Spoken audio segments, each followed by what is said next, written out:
وتزوجوا، شادیاں کرو، فإنی مکاثر بکم الامم، تاکہ میں اس کثرت پر باقی امم پر اپنی برتری پیش کر سکوں۔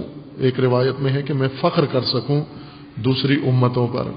شادیاں کرتے ہیں، شادی کرنے کے بعد پہلا کام یہ کرتے ہیں کہ بچے پیدا نہیں ہونے، بچوں پہ پابندی لگا دیتے ہیں۔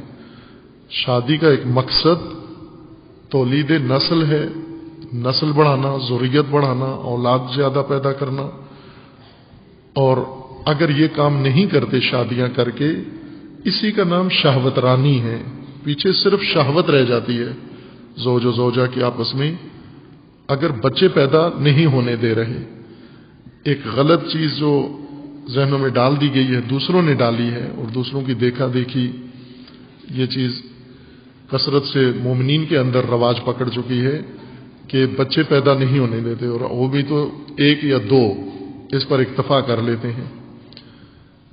باقی سارے کام کثرت سے، مال کثرت سے ہو، زمینیں کثرت سے ہوں، دکانیں کثرت سے ہوں، پیسے کثرت سے ہوں، ہر چیز کثرت ہو اور بچے تھوڑے ہوں، اب یہ ہوس بازی پیچھے رہ جاتی ہے اگر شادی کے بعد بچے پیدا نہ ہوں۔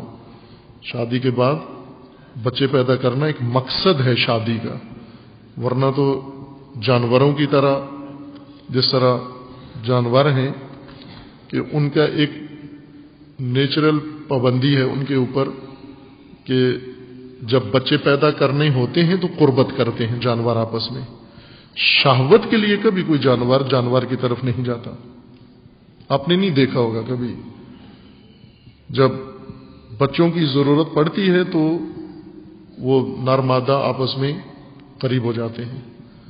انسان اگر بچے پیدا نہیں کرتا اور پھر شادیاں کر کے بیٹھے ہوئے ہیں تو یہ ہوس بازی ہے، یہ جو کام جانور بھی نہیں کرتے۔ بچے پیدا کیے بغیر جانور ایک دوسرے کے قریب نہیں ہوتے۔ موسم آتا ہے، ان کے اندر یہ رجحان پیدا ہوتا ہے کہ اب تولید نسل کا وقت آ گیا ہے، اس وقت وہ آپس میں قربت کرتے ہیں۔ یہ بات ہندوستان کے معروف ہندو رہنما، جنہیں پاکستان میں اچھا نہیں سمجھا جاتا لیکن دنیا کی نگاہوں میں ایک محترم شخصیت سمجھے جاتے ہیں، بڑے انسانوں میں ان کا شمار ہوتا ہے، مہاتما گاندھی۔ چونکہ پاکستان ہندوستان کے آپس میں سیاسی اور جغرافیائی مسائل ہیں، اس لیے نفرتیں زیادہ ہیں، ہندو مسلمانوں کے خلاف اور مسلمان ہندوؤں کے خلاف نفرت کرتے ہیں، لیکن ان نفرتوں کے اندر جو حقائق ہیں وہ قبول کرنے چاہیے۔ اگر ہندو علامہ اقبال سے نفرت شروع کر دیں تو یہ پستی ہے ان کی، گھٹیا پن ہے ان کا کہ علامہ اقبال کو اگر وہ نفرت کی نگاہ سے دیکھتے ہیں، یا اس طرح کی بڑی شخصیات جو ان فرقوں سے اور ان تعصبات سے بالاتر ہوتی ہیں، ان سے نہیں نفرت کرنی چاہیے۔ مہاتما گاندھی دنیا کی نگاہوں میں، بیرونی دنیا، مغربی، مشرقی، مسلمان، غیر مسلم، سب ہی اس شخصیت کی بزرگی کو مانتے ہیں۔ یہ پاکستان کے علاوہ پاکستان میں ان کا احترام نہیں کیا جاتا۔ ان کا یہ کہنا ہے، وہ اصل میں وہ سادھو تھے، مذہبی رہنما تھے، ایڈوکیٹ بھی تھے، پڑھے ہوئے بھی تھے، وکیل بھی تھے، اعلیٰ تعلیم یافتہ بھی تھے، پھر وکالت بھی چھوڑی اور مذہب بھی تقریباً ثانوی حیثیت قرار دی اور سیاست میں آ گئے، یعنی 3 زندگیاں گزاری انہوں نے۔ پہلے ایڈوکیٹ بنے، پھر اس کے بعد سادھو بنے، پھر اس کے بعد سیاسی رہنما بنے، اور ایک بڑا اہم کردار ادا کیا باقی رہنماؤں کے ہمراہ۔ ان کا یہی کہنا تھا کہ مذہبی پورے اپنی سلسلہ پورا طے کرنے کے بعد ان کا یہ کہنا تھا کہ انسان بھی فطرت و طبیعت کے مطابق، یہ گاندھی کا کہنا ہے، انبیاء کا نہیں کہہ رہا ہوں اور اسلام کی شریعت کا بات نہیں کر رہا ہوں، گاندھی کا نے کہا کہ انسان بھی اسی وقت قرابت کریں میاں بیوی جب انہیں اولاد چاہیے ہو، اگر اولاد نہیں چاہیے اور پھر وہ قرابت کرتے ہیں تو یہ پھر انسانی اس سے حدود سے نکل جاتے ہیں۔